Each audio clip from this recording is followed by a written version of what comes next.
Hello, welcome. Thanks for coming. Thanks for taking the time out of your day to attend. And as usual, it's always a pleasure to do these webinars with the American Acupuncture Council. So thank you to American Acupuncture Council for having me back.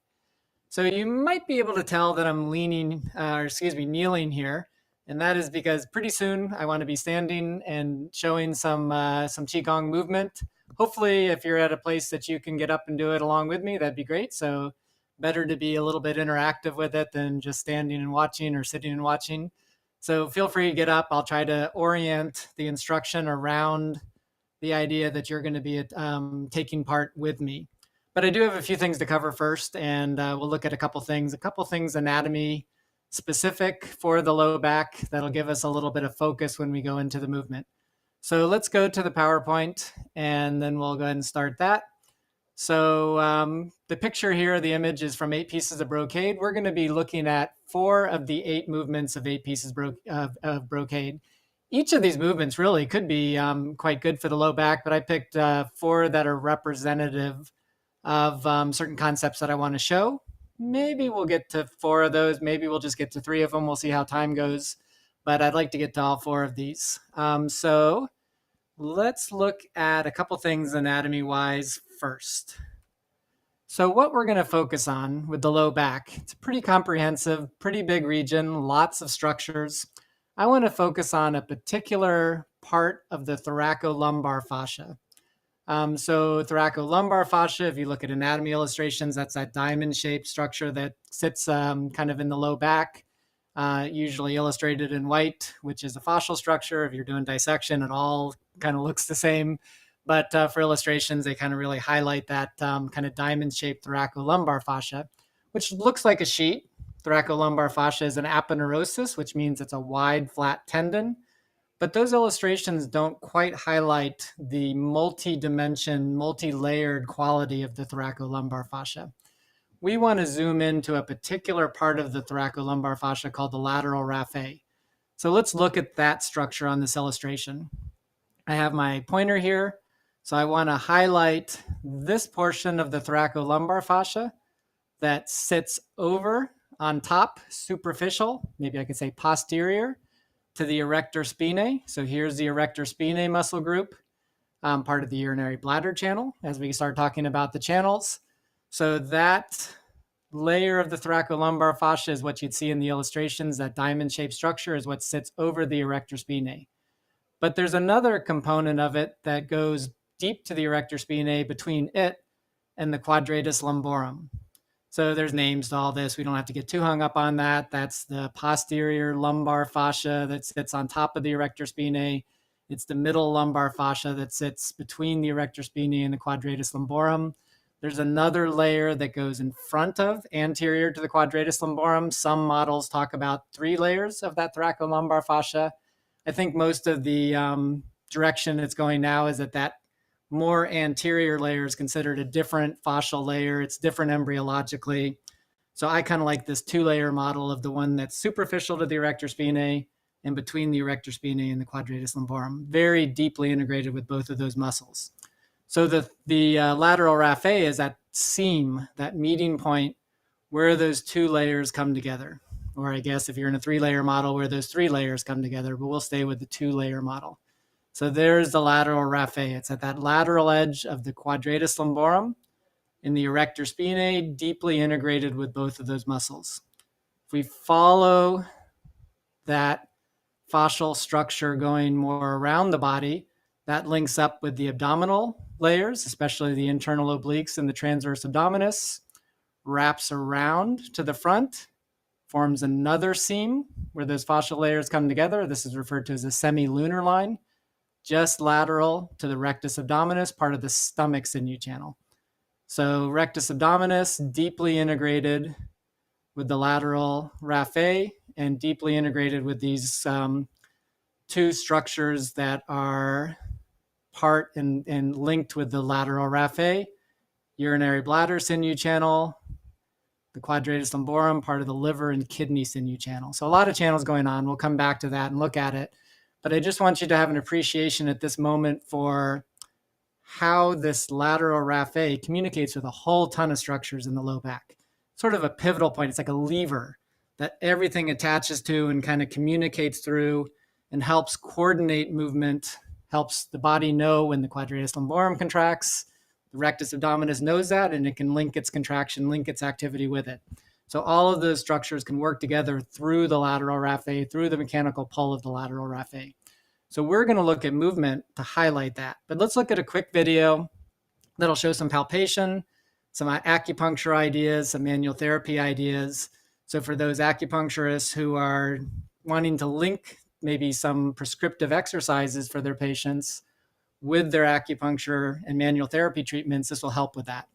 So we'll go over, look at a video, and then we'll come back and start doing some movement.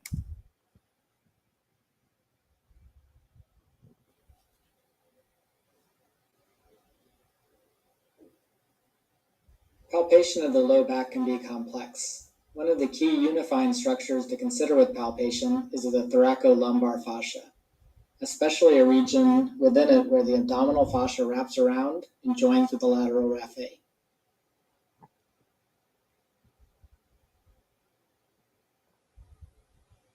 The lateral raphe is a fascial seam at the lateral edge of the erector spinae and the quadratus lumborum. From here, the fascia splits and goes superficial to the erector spinae, and the other layer goes between the erector spinae and the quadratus lumborum. It's a pivotal part of the fascial system of the low back, as it moderates forces such as side bending, rotation, and flexion and extension.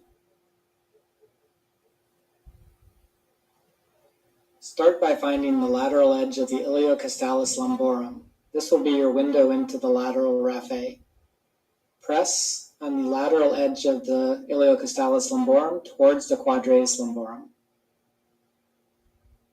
From here, I can palpate more superficially towards the erector spinae, or change my angle and press towards the quadratus lumborum.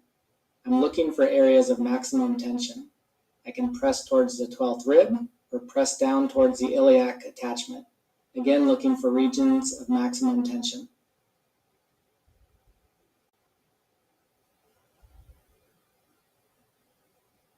At the lateral raphe, I can mobilize by lifting and decompressing, or I can press and derotate the tissue. I can also apply a shearing force either up or down.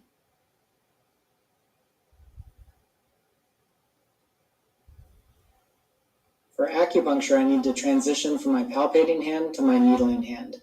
I need to press and find the region of maximum tension, assess the angle, put the needle in that exact angle, and then advance the needle to the depth that I was palpating.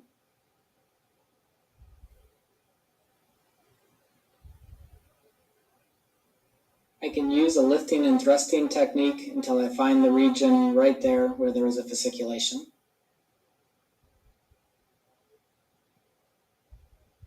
You can also palpate fascial structures in the front of the body as they relate to the low back. The fascia from the abdomen wraps around to connect with the lateral raphe in the back, but it also continues as it wraps around to the front to the semilunar line, and then a portion of that fascia wraps over the rectus abdominis, and another portion of the fascia dives deep to the rectus abdominis. From the semilunar line, I can press into the rectus abdominis and feel for taut bands within this muscle. I can move slightly up, palpating across the bands of the rectus abdominis, looking for areas of maximum tension. I'm also looking for regions that might refer back into the low back.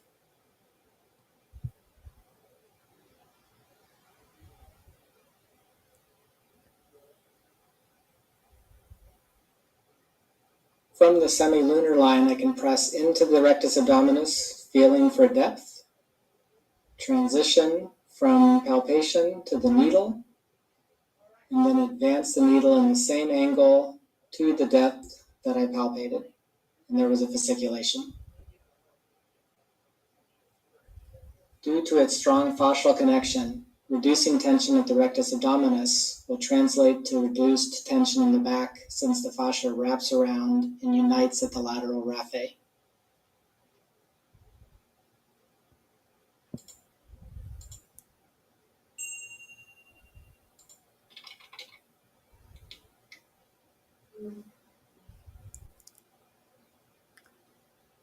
All right, so let's look at some movement for that. We're going to be looking at, like I said, 4 movements from 8 pieces of brocade. Maybe we'll run out of time and just do 3 movements. There's 3 main ones I want to cover, but we might get to a 4th one. But I want you to have this idea that we're working with the channels when we're doing particular movements. When we're doing more expansive movements, where the body's opening, lifting, and stabilizing in the core, we're primarily using the Tai Yang and Xiao Yin channels. I guess for low back, would be primarily looking at urinary bladder and kidney sinew channel. But for this first movement, we'll also be using small intestine and heart sinew channel, especially small intestine sinew channel. So we're using whole body exercises to really zero into this area of the lateral raphe and improve back health. We also want to do some compressive forces using a lot of the abdominal movement. So Yang Ming Tai Yin channels, specifically for low back, we'll be thinking about the stomach and spleen sinew channels. And then the Xiaoyang Jueyin channels are going to have much more to do with rotation and with side bending movements. So we have some expansive aspects, some compressive aspects, some rotational movements, and some side bending movements, all to be able to work, pull on the fascia, pull on various muscular structures, to pull on the fascia of the lateral raphe and improve that communicating and supporting nature of that structure. So these are something that I work quite a bit with in Zoom class. I teach 8 pieces of brocade and some other Qigong and strengthening type exercises. So if it's something you're interested in, feel free to get in contact with me about that. We'll be covering at least a good portion of those movements here. So last thing, and then we'll go to movement, is I do have a series of online classes that I teach with Matt Callison as part of the sports medicine acupuncture certification, but also just the some smaller classes on actually the quadratus lumborum, which covers a lot of this information that we're talking about in the lateral raphe. We also have a class on the psoas. Both of those are kind of linked and will be some crossover information from what we're covering today. Not as much the Qigong movements, but some of the anatomy and the acupuncture manual therapy ideas. So I think I'm done with the PowerPoint. I'm going to move it. We'll go and get set up for some movement. Give me just a second. And there we go. All right. So I'm going to back up, get into position. So we're going to start with, let's start with a movement. It's actually the second move in 8 pieces of brocade, and it is called draw bow and shoot hawk. It's going to highlight much more of this opening, expanding aspect where we're stabilizing and getting a lot of core strength. This movement in 8 pieces of brocade actually specifically is discussed as working with the kidneys. So we want to get a lot of movement in the low back so that the kidneys can roll and move along the psoas, which is what they do. But it's also going to start opening and kind of expanding that lateral raphe on both sides. So we're going to start this movement in a wider stance, horse stance. There's going to be a lot of aspects of compression to give us full range of movement so we can come out of that compression and expand. So just to give you a quick summary of that, or maybe you can try this with me. You can put a hand on the lower rib cage, another hand on the lower dantian, just below the belly button. And I want to have this sense that those two come together, which means I need to tuck my pelvis under a little bit and bring my rib cage down so that there's a compression. If I were to look at that from the side, I'm not leaning forward, I'm compressing. So that's position 1. Then as I come out of that and start to expand, I want to lift the chest, neutralize the position of the pelvis. As I'm opening and as I start opening the hands, which we'll look at in a second, there's going to be a tendency for the pelvis to go into an anterior tilt. So I have to support with my kidney sinew channel, part of the core structures of the body, to keep the pelvis neutral, keep the expansion, keep the decompression of the spine. So position 2, we'll look at it with the arms in a second, but it's expanded. So we're going from a compressive position to an expanded position. So primarily using the urinary bladder and the kidney channels to expand. So I'm going to come back to facing the camera. Hands are down. I'm going to compress. Hands are going to come up the midline. One hand towards the opposite shoulder, almost like a boxing position. Then I want to open like I'm drawing a bow open. Pull the chest open. Chest faces forward. Elbow of the straightening arm faces down, so I have to externally rotate. Broaden the chest, straighten the body. Hands come in, compress. And back up. Go to the other side, compress. Hands come up the midline. Hand to the opposite shoulder. I'm drawing a bow open. I have to expand, lift the chest, turn the elbow down towards the floor, open the chest, straighten the body. Hands in and back up. Again, we'll go a little faster this time. Hands up the center line of the body. Opposite shoulder. Straighten the body. Pull the chest open. Drop the elbow. Broaden the chest. Everything straight. Hands in. And back to neutral. So the diaphragm actually attaches to the lateral raphe, or at least it has fascial communication. So let's see if we can put breathing into it. So I'm going to start here neutral. Inhale. Hand to the opposite shoulder. Exhale, pull open. Elbow faces down. Inhale, hands come in. Exhale, expand. Inhale.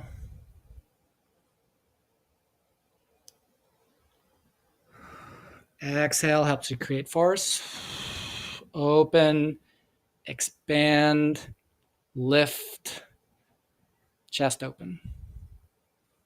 Inhale, everything comes together. Exhale. All right, quick thought about the breathing, and then we'll move on to another move. So you might find the opposite of what I said. So breathing, I don't get too hung up on. I know it's talked about a lot in Qigong. It's definitely important for low back health because things like the quadratus lumborum, lateral raphe are deeply integrated with the diaphragm.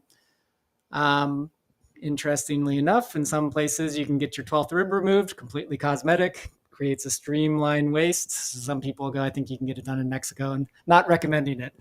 But the idea when you do that is they cut the rib at the spine, tease the fibers away, and pull the rib out. And what you're left with is that seamless continuation of the quadratus lumborum and the diaphragm. They don't have to cut the diaphragm and cut the QL and sew them back together. They're already together. You just have to tease the fibers away from the bone, bring the rib out. I'm not recommending it, but I want you to understand that to have an idea of how integrated those structures are.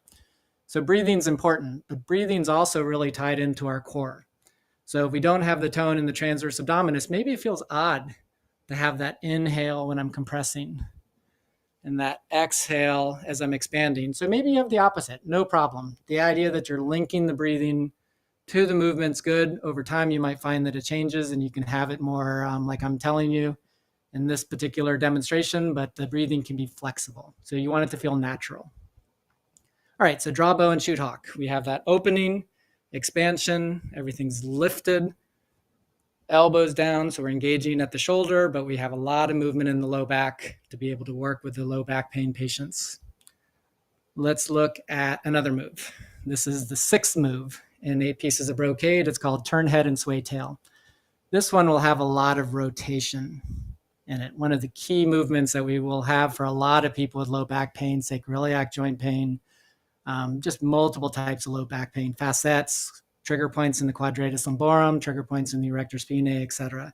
It's going to involve much more of our liver sinew channel and our gallbladder sinew channel. So those rotational aspects are very pivotal for a lot of low back movement. I'm going to keep this horse stance. you might find a little narrower works for you. I need to bring myself down, hands on the knees. If that's challenging for you, you can be up a little higher, but I'm going to be down at the knees. My fingers are on the inside of the thigh, thumbs on the outside of the thigh. I can spend a moment to get the back comfortable. I have that hollow body, curved back. I'm not leaning forward. So my whole, from the pelvis up to the spine's curved. Okay. First thing is I want to turn my whole body, hips, low back, up through the chest, shoulder girdle. So turn, lift the chest. Imagine I have a little beam that I have to get under here, and I have to roll under that beam, compress, turn, lift the chest up. Under that beam, I have to let the spine curve, duck under, lift, chest up.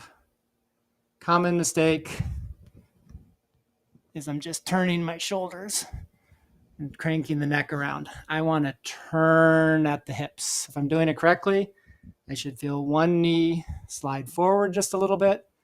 As this hip opens up, this other knee pulls back. I keep the structure. I'm not collapsing, but there's movement sort of in the legs as one turns. That's going to transfer to a turn in the legs. So we'll go back down. We'll do it again. Keep that in mind. You want to turn the hips, turn the spine, turn the torso and rib cage, turn the shoulders. So it's equal turn coming all the way up the body. If you do it properly, you should even feel it in the feet. You should feel that rotation drop into one arch, lift the other arch. And then as you go the other way, it changes. So again, we're going to come down. Spine's curved. I have a hollow body. I can kind of warm up, get comfortable in that position. Fingers on the inside of the thighs, thumbs on the outside. Something I need to get under, like a beam or something, so I can duck under that. Turn from the hips, turn from the low spine. Lift the chest, rise. Part of me stays down, another part of me comes up. Underneath, turn,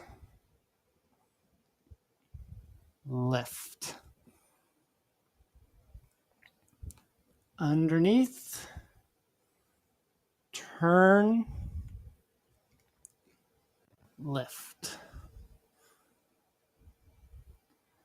Under, turn, lift.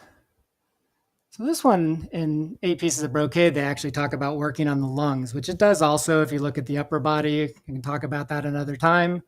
But I'm thinking of that rotation and how that's integrating with the low back. All right, so turn head and sway tail.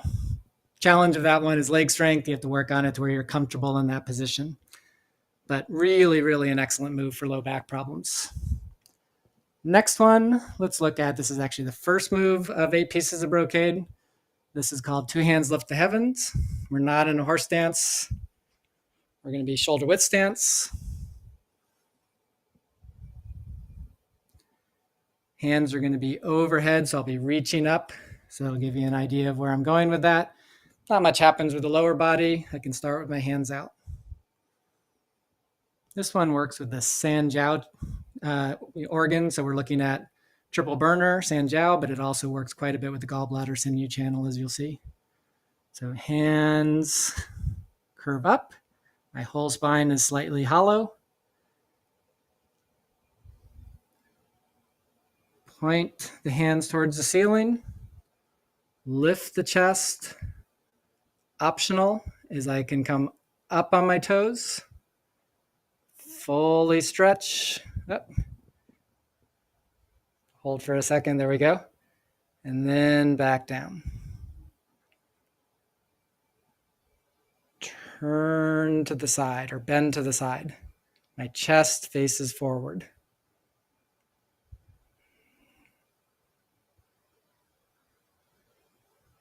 So definitely stretching the lateral raphe on the side that I'm bending away from. Back up. Now I'll compress the lateral raphe on that same side that it was stretching a second ago. Obviously stretching on the other side.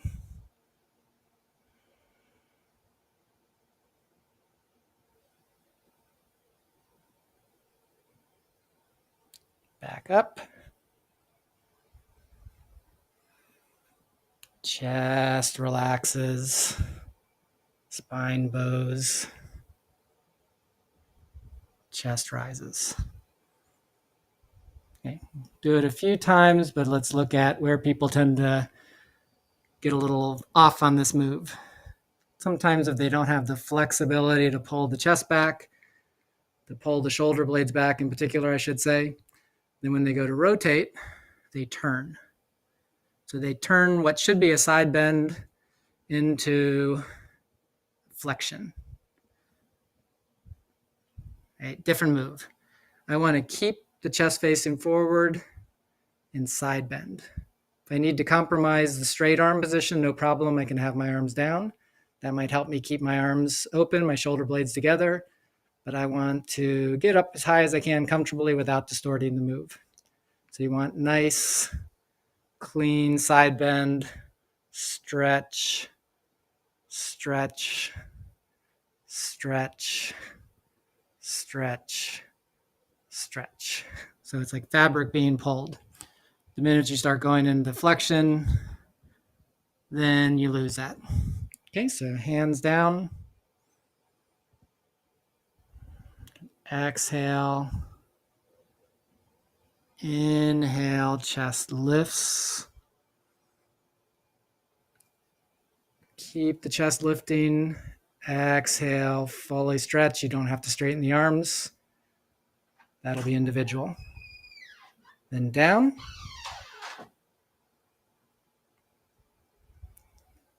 Exhale, side bend.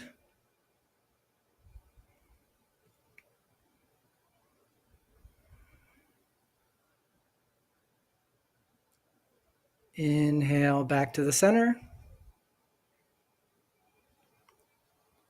Exhale, side bend.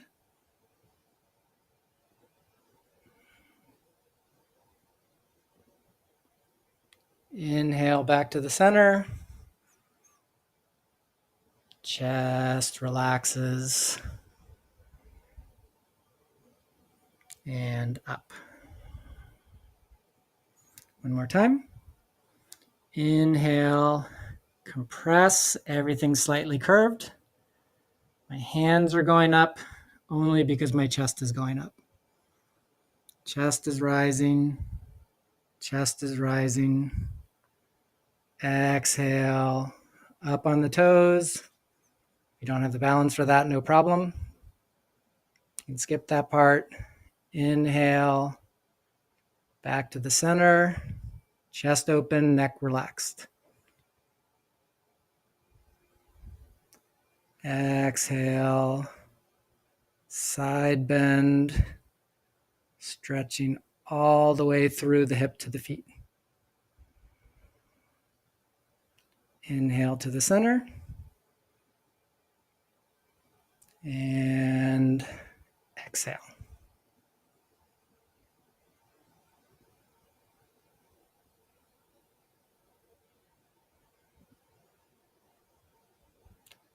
Back up.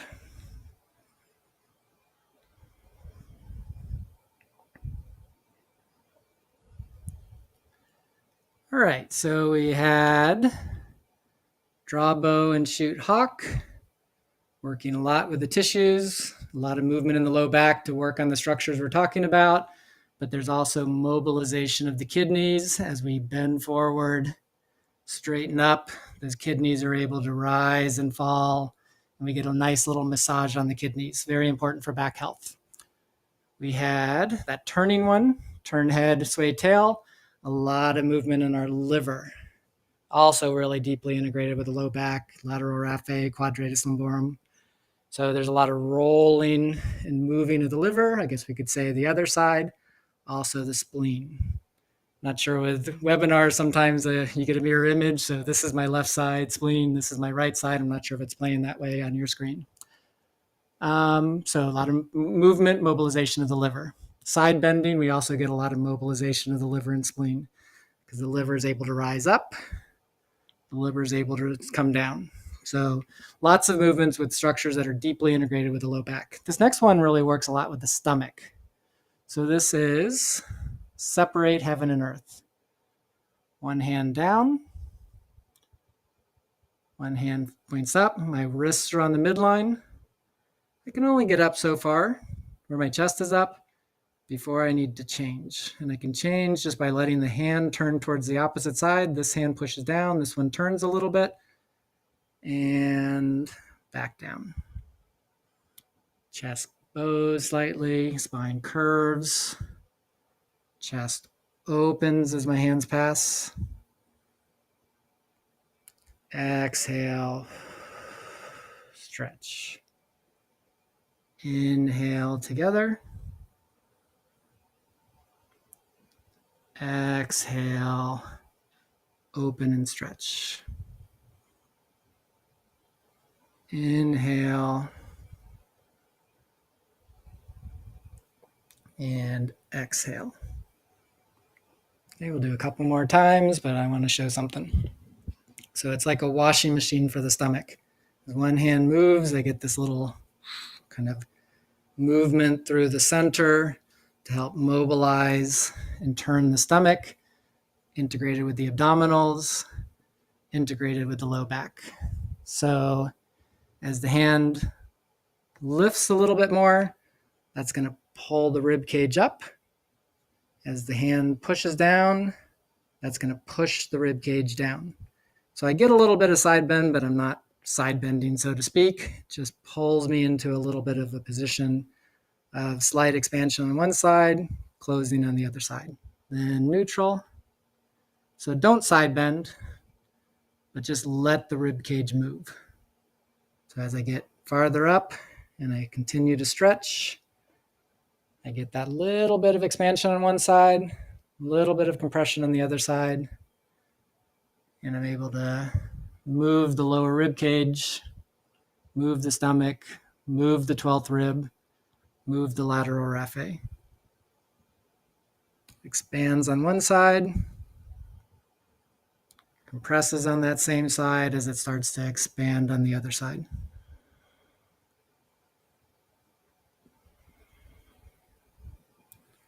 Okay, one more time each side, chest bows, chest opens. Chest bows, chest opens. Chest bows, chest opens.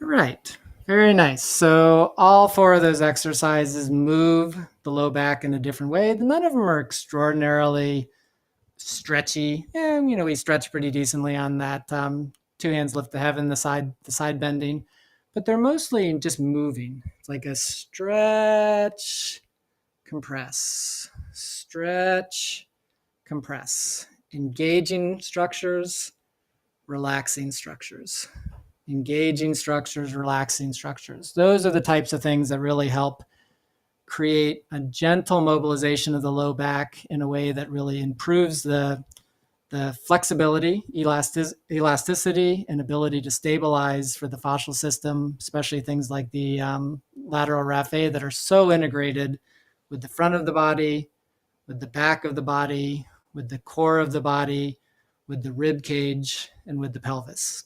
So it's kind of a lever in some ways that helps integrate movement between all of those structures. And we want to be able to take it into flexion, extension, side bending, rotation. So each of those offers a window into one of those particular movements so we can be holistic in our movement of the low back and improving health of the low back. All right, I think we're good. Good timing. So 4 more moves, maybe another time. But also, like I said, I have some Zoom classes. You're welcome to come into those if you're interested. Just shoot me a message. But those 4 movements I thought were really key for low back health. Simple to apply, easy to give to patients. I work with them quite a bit. I use them myself. They're great exercises. So thanks again to the American Acupuncture Council. And maybe another time we'll cover the next 4 moves.